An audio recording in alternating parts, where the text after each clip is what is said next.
As the weather starts to cool and things like feeders and method feeders lose their effectiveness due to there being too much bait and too much disturbance, one thing I've had loads of success with is these mini bait bombs.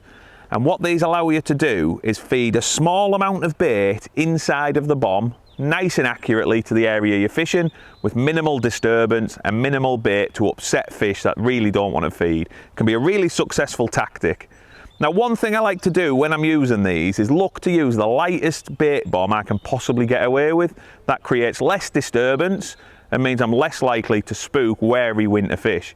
But the only problem with this is the less weight I've got on my line, my rig sort of loses its effectiveness and it's not going to have the self-hooking properties that it'd normally have.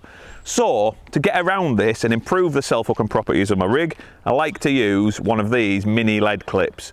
Now, where these are allowed, they're absolutely brilliant and they produce the perfect self-hooking rig. But how do you go about setting up a bait bomb with the lead clip? Well, Paul's going to run you through that and show you exactly how to do it. So, the first thing he's going to do is trim off the end of his line. What that means is he's got a nice clean piece of line to work with and he can thread it through the lead clip without any problems at all. So then going to take the rubber off the end of it, take the tail rubber, slide it onto the line through the thin end first. So, as you can see, that's on the line, the thin end of it is pointing back up towards the rod, and that is the first component of his rig. Now the next component is the clip itself. This is the bit that's going to hold his bait bomb, and it's going to produce that beautiful, safe, self-hooking rig. See now, he's got the clip on there, it's got the small clip underneath where you can see that the lead fits onto it and it's sliding up and down the line at the minute. Now what we need to do is fix that in place and give us something to attach the hook length to. So the next and final component at the minute is the swivel. That's what the hook length's going to attach to, and that needs to be secured in place. So again, he's going to thread that onto the line and then he's going to tie it off. And for that, he's going to use a nice simple overhand loop. Strong, secure, and really, really easy to tie. So I'm going to double the line up there. As you can see, forms the loop, passes it through a couple of times, and just ties that off nice and secure, nice and tight. Once that knot's pulled down and it's tightened up, what he's going to do next is look to trim off the tag end. Again, he's just neatening everything up, keeping it really tidy. So he'll take his scissors, trim off that tag, and he's got now all three components of that rig on the line. You can see he's got the tail rubber, he's got the clip itself, and finally he's got the swivel, what he's going to attach his rig to.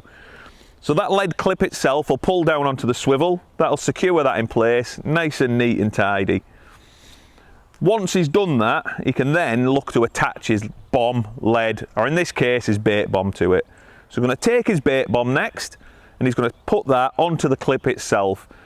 Nicely in place, that's what's going to hold it there, it's going to hold it where he wants it.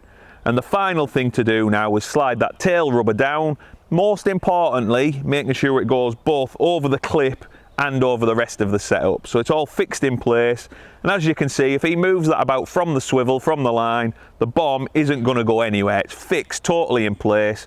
What happens then is when a fish comes and picks up your hook bait, there's no line to pull through the lead and it produces that beautiful self-hooking rig.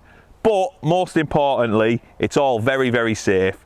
As you can see, it all moves about, it pulls free from itself, the clip can split apart, meaning the lead can drop off there, and it's going to be nice and safe should you happen to have any type of accident and your main line might break. Last thing you want to do when you're fishing is leave a fish trailing around any of your setup.